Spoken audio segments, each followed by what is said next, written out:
नमस्कार प्यारे साथियों, स्वागत है आपका आपके अपने YouTube channel learn with Awadh में। मैं अवध आपका बहुत बहुत स्वागत करता हूं। उम्मीद है आप लोग अच्छे होंगे, स्वस्थ होंगे, मस्त होंगे।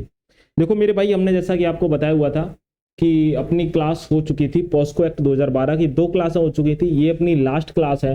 इसमें हम आपको धाराएं पढ़ाएंगे, ठीक है, जो कि हमने आपको बताया था टोटल कितनी है 46, यानी 46 धाराएं। कितनी मेरे भाई? 46 टोटल धाराएं, ठीक ना। और इनको याद कैसे करना है वो भी हम बताएंगे कि आपको करना क्या है कि ये क्लास को 2 से 3 बार देखना है, जिससे क्या है ना आपको याद हो जाएगी। और इसमें से क्वेश्चन आना तो 100% है, ठीक है ना, क्योंकि धाराओं में से मेरे भाई पूछ देता है, ठीक है। इसके पहले हम आप लोगों के कुछ कमेंट ले लेते हैं जो आप लोगों ने पिछली वीडियो पर कमेंट किए हुए थे। और मेरी तबीयत पहले से काफी ठीक है मेरे भाई, तो आप लोगों को बता दें, आप लोग बहुत परेशान थे। एक बात तो हकीकत है, आप लोग जितना प्यार देते हैं बिल्कुल प्योर देते हैं, ठीक है ना। ये बात तो भाई मेरे माननी पड़ेगी। चलो ठीक है ना मेरे भाई। चलो अभी फिलहाल में आए हुए कुछ कमेंट एक बार देख लेते हैं फटाफट से 1 मिनट में, ठीक है ना। बहुत से लोग कह रहे हैं भैया कमेंट नहीं देखते हो। गुड्डी कह रही है कि बहुत ही बेहतरीन क्लास है सर, बस रिक्वेस्ट है कि सिलेबस कंप्लीट करा दीजिएगा। बिल्कुल गुड्डी करा देंगे, आप लोग परेशान बिल्कुल मत होइएगा। नेक्स्ट है राजेश दास, कह रहे हैं सर बहुत अच्छा है, हमको हॉस्टल वार्डन की तैयारी करा दो। बिल्कुल करा देंगे भैया। एक कौन सा करके भैया है, भैया वो बहुत अच्छे इंसान है, ठीक है ना। आपको भी बहुत बहुत धन्यवाद, ठीक है ना। सारी वीडियो कमेंट करते हैं। यूके सफर भैया, भाई क्लास शुरू कर दो यार प्लीज, एग्जाम होने वाला है, क्यों परेशान हो, ठीक है ना। नवंबर तक एग्जाम होगा, तब तक अच्छे से पढ़ा देंगे, प्रैक्टिस भी करा देंगे। क्यों परेशान है यार, अच्छे मटेरियल के लिए, अच्छी पढ़ाई के लिए और अच्छे कंटेंट के लिए भाई मेहनत करनी पड़ती है। ऐसा नहीं है भाई कहीं से भी उठा के कूड़ा कवाड़ा फेंक दिया, वो नहीं करना है ना। समझा करो बात को, मतलब सबके जैसा करेंगे तो फिर फायदा क्या है, ठीक है ना। और ठीक है, गोविंद याग्निक कह रहे हैं भैया हमको पढ़ाना है, बताइए मैं आ सकता हूँ। बिल्कुल आ सकते हो आप, ठीक है, ठीक है। और भैया और बहुत सारे लोग हैं। रोहित कुमार कह रहे हैं यह हिंदी में ही आएगा या फिर इंग्लिश में, भैया बाइलिंगुअल आएगा, क्यों परेशान हो आप लोग, ठीक है ना। लेकिन हम फिलहाल हिंदी पढ़ा रहे हैं, ठीक है। दिनेश भैया कह रहे हैं, एक हार्ट भेजा है उन्होंने, कह रहे हैं नाइस क्लास, बहुत बहुत धन्यवाद। रॉकी हैंडसम बेस्ट क्लास, बहुत बहुत धन्यवाद, ठीक है। दिनेश हैं और सनी हैं। रोमांटिक शॉर्ट्स, बहुत सारे लोगों ने कमेंट किए। आप लोगों का प्यार हकीकत बहुत बहुत प्योर है, ठीक है ना। और आप लोग बहुत प्यार दे रहे हैं और धीरे धीरे अपना देख रहे हो 2K के पास पहुंचने वाला है। 1K सब्सक्राइबर के ऊपर है ना, अब 2K पहुंचने वाले हैं, ठीक है। ये आप लोगों की कृपा है। और आप लोग कमेंट भी कर दिया करो, लाइक करना बिल्कुल ना भूला करो, ठीक है। शेयर भी कर दिया करो, वीडियो को पूरी देखा करो, क्योंकि जब तक आप क्लास पूरी नहीं देखेंगे समझ में नहीं आएगी। दूसरी बात, पीडीएफ आपको पता है कि पीडीएफ आपको हमारे टेलीग्राम चैनल पे मिल जाती है, ठीक है, जिसका लिंक आपको डिस्क्रिप्शन में मिल जाएगा, ठीक है। आप लोग देख लीजिएगा, ठीक है। तो आप लोग पीडीएफ ना चिल्लाने लगा करो, पहले क्लास देखा करो, क्योंकि आप जब तक क्लास नहीं देखोगे पीडीएफ से कुछ नहीं है। हम फैक्ट लिखाते हैं, पीडीएफ में वही लिखा हुआ है, आपको नहीं समझ आएगा, ठीक है ना। क्योंकि समझाने वाली चीज हम क्लास में ही बोल देते हैं ना, क्योंकि हम ज्यादा वो नहीं करते हैं। क्योंकि याद रखना, दवा थोड़ी होती मेरे भाई, ठीक है ना, वही बुखार उतार देती है। इतनी दवा लेके नहीं कोई घूमता है, ठीक है। तो इस चीज के लिए आप लोग परेशान मत रहा करो, पीडीएफ आपको मिल जाएगी, ठीक है ना। चलो अब देख लेते हैं भैया धाराएं एक बार फटाफट से। पॉस्को एक्ट में लिखित कौन कौन सी धाराएं हैं। पहली भैया क्या है, पहली धारा में क्या है, धारा नंबर फर्स्ट में भैया क्या है कि अगर हम धारा नंबर फर्स्ट की बात करें, ठीक है ना, तो धारा नंबर फर्स्ट में भैया क्या है, पहली धारा में संक्षिप्त नाम विस्तार और प्रारंभ। धारा 1 में है। धारा 2 में क्या है, धारा 2 में परिभाषाएं। क्या है मेरे भाई, धारा 2 में क्या है, परिभाषाएं हैं। धारा 3 में भैया क्या है, प्रवेशन लैंगिक हमला। क्या है, प्रवेशन नहीं है भैया मेरे, प्रवेशन है। क्या है मेरे भाई, प्रवेशन, ठीक है ना। क्या है, प्रवेशन लैंगिक हमला है, ठीक है ना। धारा 4 में क्या है, प्रवेशन लैंगिक हमले के लिए दंड है, ठीक है, याद रखिएगा। धारा 3 में क्या है, प्रवेशन लैंगिक हमला, और धारा 4 में प्रवेशन लैंगिक हमले के लिए दंड है, ठीक है। धारा 5 में क्या है, गुरुतर लैंगिक प्रवेशन हमला। कौन सा भैया, गुरुतर लैंगिक प्रवेशन हमला है। और धारा 6 की बात करी जाए तो गुरुतर लैंगिक प्रवेशन हमले के लिए दंड है, ठीक है। हमने आपको बताया था कि गुरुतर लैंगिक हमला क्या होता है, गुरुतर प्रवेशन लैंगिक हमला क्या होता है, ठीक है ना। गुरुतर लैंगिक हमला यानी किसी लोक सेवक के द्वारा, यानी किसी सरकारी कर्मचारी के द्वारा, यानी चिकित्सक है या वही साथ का कोई कर्मचारी, उसके साथ किया गया हमला गुरुतर लैंगिक प्रवेशन हमला कहलाता है, ठीक है ना मेरे भाई। नेक्स्ट क्या है, अगर धारा 7 की बात करें, धारा 7 क्या कहते हैं, लैंगिक हमला। क्या कहता है भैया, लैंगिक हमला, ठीक है ना। धारा 7 में क्या है मेरे भाई, लैंगिक हमला, ठीक है ना। चलो अब भैया धारा 8 की बात कर लेते हैं, तो क्या है, लैंगिक हमले का दंड है। क्या है मेरे भाई, लैंगिक हमले का दंड किसमें भैया, धारा 8 में। किसमें भैया, धारा 8 में क्या है, लैंगिक हमले का दंड है, ठीक है ना मेरे भाई। चलो अगर हम बात करें धारा 9 की, तो क्या है, गुरुतर लैंगिक हमला। क्या है भैया मेरे, धारा 9 में क्या है, गुरुतर लैंगिक हमला। क्या है मेरे भैया, धारा 9 में क्या है मेरे भाई, गुरुतर लैंगिक हमला है, ठीक है ना। चलो अगर हम बात करें धारा 11 की, तो क्या है, लैंगिक उत्पीड़न है। क्या है भैया, लैंगिक उत्पीड़न किसमें, धारा 11 में है। धारा 12 में क्या लिखित है, लैंगिक उत्पीड़न का दंड। क्या है भैया, लैंगिक उत्पीड़न का दंड, ठीक है ना। अब देखो हमने आपको ये सारी चीजें पढ़ा रखी थी, तो आप पिछली वाली वीडियो में जरूर देखना। ये नहीं कि हर चीज मतलब टाइम बर्बाद करने से अच्छा नहीं है ना, सीधी सी बात है। आप 2 से 3 बार आप वीडियो देखोगे, आपको धाराएं याद हो जाएंगी। बाकी जब हम क्वेश्चन कराएंगे उसमें आपको धाराएं याद हो जाएंगी। और डेली आपको क्या करना है, 1 से लेके 5 तक आपको धाराएं याद करनी है। 5 धाराएं तो याद कर सकते हो यार, 20 मिनट का टाइम लगेगा, ठीक है ना। और ज्यादा होगा तो हम करा देंगे, आप लोग कमेंट कर देना 5-5 करके रोज डेली हम करा देंगे, ठीक है, प्रैक्टिस में हम करा देंगे, ठीक है मेरे भैया। चलो धारा 13 क्या कह रहा है, अश्लील प्रयोजनों के लिए बालक का उपयोग। क्या है अश्लील प्रयोजन, अश्लील प्रयोजन मतलब क्या, गंदी हरकतों के लिए, ठीक है ना। क्या है बालक का उपयोग, किसमें भैया, धारा 13 के अंतर्गत आता है। धारा 14 में क्या आएगा, ठीक है ना, अश्लील प्रयोजनों के लिए बालक का उपयोग का क्या आ जाएगा, दंड आ जाएगा। तो 13 में क्या है, अश्लील प्रयोजनों के लिए बालक का उपयोग, और उसका दंड किसमें है भैया, तो धारा 14 में, ठीक है, किसमें मेरे भाई, धारा 14 में है, ठीक है। चलो बढ़ जाते हैं। यार मेरी इस बोर्ड से ना बहुत दुश्मनी है, कभी कभार खिसिया जाता है तो जल्दी काम नहीं करता, कहता नहीं करेंगे काम, क्या कर लोगे, लेकिन कोई बात नहीं, मशीन है भाई, ठीक है ना। धारा 15 क्या कहते हैं, बालक को सम्मिलित करने वाली अश्लील सामग्री के भंडारकर के लिए दंड, ठीक है ना। क्या कहती है, बालक को सम्मिलित करने वाली अश्लील सामग्री है, ठीक है ना। देखो अगर कोई अश्लील सामग्री का मतलब जानते हो, पॉर्न सामग्री यानी कोई गंदी फिल्म है, ठीक है ना, सीधी सी भाषा में बता दें, ठीक है, तो उसका भंडार कर यानी स्टोरेज करने के लिए क्या है मेरे भाई, दंड है, ठीक है।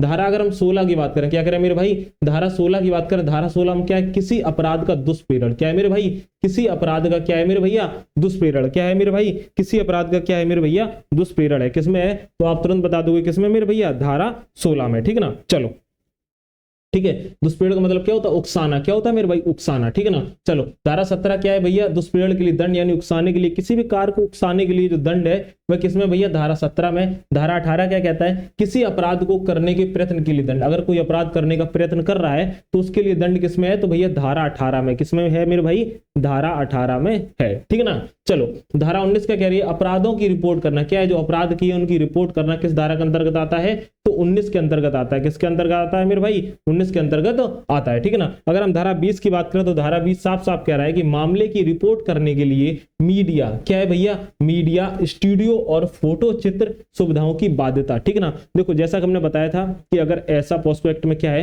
कि अगर कोई भी मतलब अपराध होता है, ठीक है, अगर यौन अपराध या कोई भी अपराध होता है तो क्या है ना, मीडिया जान सकती है, संपर्क कर सकती है, ठीक है, जानकारी ले सकती है, उसको पब्लिकली नहीं कर सकती, अगर पब्लिकली करती है तो उसको 6 माह की सजा है, जैसा कि हमने आपको बताया हुआ था, ठीक है ना मेरे भाई। चलो तो किस धारा के अंतर्गत है, 20 धारा के अंतर्गत है, ठीक है ना मेरे भाई। 21 में क्या है, मामले की रिपोर्ट करने या अभिलिखित रिकॉर्ड करने में विफल रहने के लिए दंड, ठीक है। तो क्या है, मामले की रिपोर्ट करना, ठीक है ना। अभिलिखित का मतलब क्या होता है भैया, रिकॉर्ड, क्या होता है भैया, रिकॉर्ड, ठीक है ना, रिकॉर्ड, ठीक है, रिकॉर्ड करने में विफल रहने के लिए दंड किसमें भैया, धारा 21 में, किसमें मेरे भाई, धारा 21 में है, ठीक है ना मेरे भाई। चलो अब बात करते हैं धारा 22 की। धारा 22 का कह रहा है मिथ्या परिवाद या मिथ्या सूचना के लिए दंड, किसके लिए, मिथ्या परिवाद या मिथ्या सूचना के लिए दंड, ठीक है ना। याद रखना कि अगर कोई गलत सूचना देता है, यानी कि गलत सूचना मतलब तो झूठ बोलने वाली, झूठ बोल दिया आपने कि इसने वो काम किया है, अगर आप ऐसी सूचना दे आए तो उसके लिए भी दंड है, ठीक है। इसके लिए भी एक राजस्थान में केस था, तो उन लोगों ने ऐसा कुछ किया हुआ था, तो उनको 1 साल की या शायद 1 साल या 6 महीने की उनको सजा बोली गई थी, किसकी, 1 साल या 6 महीने की उनको सजा बोली गई थी, ठीक है ना। तो बहुत से लोगों को जो कीड़ा काटता रहता है ना कि हम करिए जाके शिकायत इनकी, तो ठीक है, तो देख लेना कायदे से, ठीक है ना, बहुत है मारे जाओगे फिर, ठीक है। धारा 23 क्या कह रहा है, मीडिया के लिए प्रक्रिया, किसके लिए, धारा 23 में क्या है, मीडिया के लिए प्रक्रिया है। धारा 24 में क्या है, बालक के कथनों को रिकॉर्ड करना, क्या है, बालक के कथनों को रिकॉर्ड किया जाना, ठीक है ना। बालक के जो कथन है, बालक ने जो बयान दिए हैं उनको रिकॉर्ड किया जाना, ठीक है ना। क्या किया जाना, रिकॉर्ड, मतलब देखो क्या है ना, लिखा जाना, रिकॉर्ड का मतलब रिकॉर्ड में रखा जाना, ठीक है ना मेरे भाई। चलो जो बयान दिए हैं। धारा 25 क्या कहते हैं, मजिस्ट्रेट द्वारा बालक के कथन का लेखन, मजिस्ट्रेट बालक के कथन को लिखेगा, ठीक है ना। धारा 26 क्या कहती है, लिखित किए जाने वाले संबंध में अतिरिक्त उपबंध, क्या है, लिखित किए जाने वाले संबंध में अतिरिक्त उपबंध है वह किसमें, धारा 26 में, ठीक है ना मेरे भाई। चलो धारा 27 क्या कहती है, बालक की चिकित्सकीय परीक्षा, क्या है, बालक का मेडिकल टेस्ट, क्या है, बालक का मेडिकल टेस्ट, ठीक है ना, किसमें भैया, धारा 27 में, इंपॉर्टेंट है, ठीक है ना मेरे भाई, इंपॉर्टेंट है, ठीक है ना, इंपॉर्टेंट आप लोग नोट कर लेना, ठीक है ना मेरे भाई। चलो अगर धारा 28 की बात करें तो विशेष न्यायालयों को अभिहित किया जाना, क्या किया जाना, विशेष न्यायालयों को क्या किया जाना, अभिहित किया जाना, ठीक है ना। चलो अब बढ़ जाते हैं भैया, किसमें आ जाते हैं, अब आ जाते हैं धारा 29। धारा 29 क्या कह रही है, कतिपय अपराधों के बारे में अवधारणा, क्या है, उपधारणा, ठीक है ना, क्या है, कतिपय यानी कतिपय अपराधों के बारे में क्या है, उपधारणा, ठीक है ना। चलो अब जैसे अगर आपसे ही कहा जाए कि मतलब कुछ अपराधों के बारे में, कतिपय का मतलब क्या होता है, कुछ यानी थोड़े अपराधों के बारे में क्या, उपधारणा, ठीक है। 30 में क्या है, आपराधिक मानसिक दशा की उपधारणा, क्या है, आपराधिक और मानसिक दशा की क्या उपधारणा होनी चाहिए, सॉरी उपधारणा किसमें दिया गया है, तो आप बता दोगे किसमें, 30 में। 31 क्या कहता है, विशेष न्यायालय के समक्ष कार्यवाही को दंड प्रक्रिया संहिता 1973 का लागू होना, किसके द्वारा लागू होना, 1973 के द्वारा लागू होना, धारा 31 कह रहा है। धारा 32 क्या कहती है, विशेष लोक अभियोजक, क्या कहती है, विशेष लोक अभियोजक, ठीक है ना। अब देखो इनमें कुछ ऐसी चीजें हैं जैसे कि आपको हम बोल दें, ठीक है ना, तो सरल भाषा में, बट एक याद रखना, कुछ वर्ड ऐसे होते हैं जो एग्जाम में हूबहू आते हैं, ठीक है ना, तो उनको आप हूबहू ही याद करोगे तो ज्यादा अच्छा है, ठीक है मेरे भाई। चलो अगर धारा 33 की बात करें तो क्या कह रहा है, विशेष न्यायालयों की प्रक्रिया और शक्तियां। तो विशेष न्यायालय हैं उनकी प्रक्रिया और शक्तियों के बारे में किसमें, धारा 33 में। धारा 34 में क्या है, बालक द्वारा अपराध किए जाने और विशेष न्यायालय द्वारा आयु का अवधारण करने के मामले में प्रक्रिया, या किसमें भैया, धारा 34 में, ठीक है ना। चलो धारा 35 की बात करें तो बालक के साक्ष्य को अभिलिखित और मामले का निपटारा करने के लिए अवधि, ठीक है, बालक के साक्ष्य को लिखा जाएगा और निपटारा किया जाएगा, ठीक है। अवधि कितनी होती है भैया, 30 दिन। कितनी होती है भैया, 30 डेज इसकी क्या होती है, अवधि होती है, ठीक है ना मेरे भाई, याद रखिएगा, ठीक है। चलो नेक्स्ट धारा 36 का कहती है साक्ष्य देते समय बालक का अभियुक्त को ना दिखाना, यानी जब कोई साक्ष्य दिया जाता है तो जिसने अपराध किए हैं उसको बालक को हम लोग नहीं दिखा सकते हैं, ठीक है ना। तो ये किसमें मेरे भैया, धारा 36 में है, ठीक है ना। चलो अब आ जाते हैं धारा 37 में। धारा 37 क्या कहता है,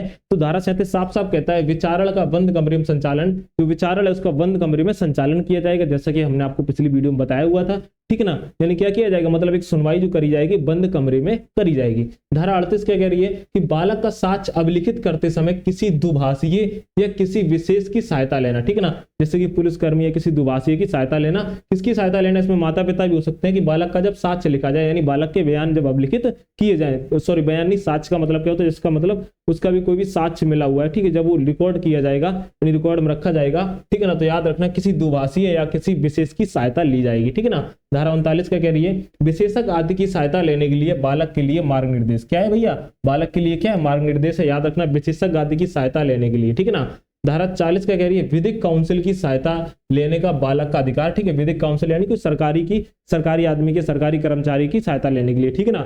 नेक्स्ट है 41 का कह रहा है कतिपय मामलों में, यानी कुछ मामलों में धारा 3 से धारा 13 तक के उपबंध का लागू ना होना, कुछ मामलों में धारा 3 से 13 उपबंध मतलब लागू नहीं होगी, ठीक है ना मेरे भाई। चलो धारा 42 का कह रही अनुकल्प यानी अल्टरनेटिव दंड, कैसा अल्टरनेटिव दंड है, ठीक है ना। चलो धारा 43 का कहती है अधिनियम के बारे में लोक जागरूकता, क्या है, अधिनियम के बारे में क्या है, लोक जागरूकता होनी चाहिए, लोगों को पता होना चाहिए, ठीक है, किसमें, धारा 43 में। और धारा 44 यानी 44 क्या कह रहा है, अधिनियम के क्रियान्वयन की मॉनिटरी, क्या है, अधिनियम के क्रियान्वयन की क्या की जाए, मॉनिटरी की जाए, ठीक है ना मेरे भाई। चलो अगर हम बात करते हैं 45 पे, तो 45 क्या कह रहा है, नियम बनाने की शक्ति, क्या है भैया, नियम बनाने की शक्तियां, क्या है, नियम बनाने की शक्तियां किसमें है, तो 45 में, किसमें मेरे भाई, 45 में। 46 क्या कह रहा है, तो 46 कह रहा है कठिनाइयां दूर करने की शक्ति, क्या है, कठिनाइयां दूर करने की शक्ति, ठीक है ना। अब याद रखिएगा 46 क्या कह रहा है, कठिनाइयां दूर करने की क्या है इसमें शक्ति है, ठीक है। अब बहुत से लोग कह रहे होंगे कि आपने धारा को अच्छे से मतलब डिस्क्राइब नहीं किया, मतलब देखो अब सीधी सी बात है। अब एक बात हम आप लोगों को बता दें कि जिन लोगों ने पिछली क्लासें देखी हैं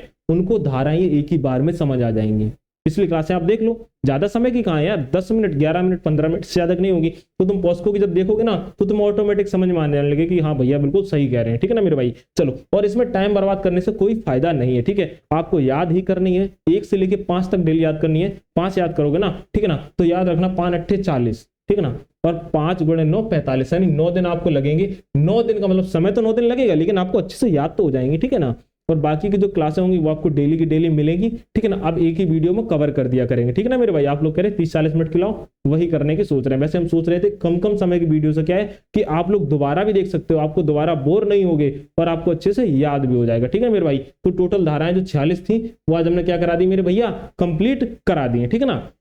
चलो अब नेक्स्ट क्लास आपको मिलेगी कल, ठीक है। और आप लोग अपना ध्यान रखिएगा, और आप लोगों से बस एक ही बात हम लोग कहना चाह रहे हैं कि आप लोग परेशान बिल्कुल मत हुआ करो किसी भी तरीके से, ठीक है ना। आपको क्लासें मिलेंगी, प्रॉपर मिलेंगी, बस सारा काम हमको ही करना पड़ता है, ठीक है। जितनी भी सारी है ना टाइपिंग वगैरह एडिटिंग सारा काम हमको करना पड़ता है, थोड़ा समय लग जाता है, ठीक है, क्योंकि हमारी और दूसरे चैनल पे भी क्लासें होती हैं, ठीक है ना मेरे भाई। चलो मिलते हैं नेक्स्ट क्लास में, अपना ख्याल रखिएगा, जय हिंद, ठीक है ना मेरे भाई।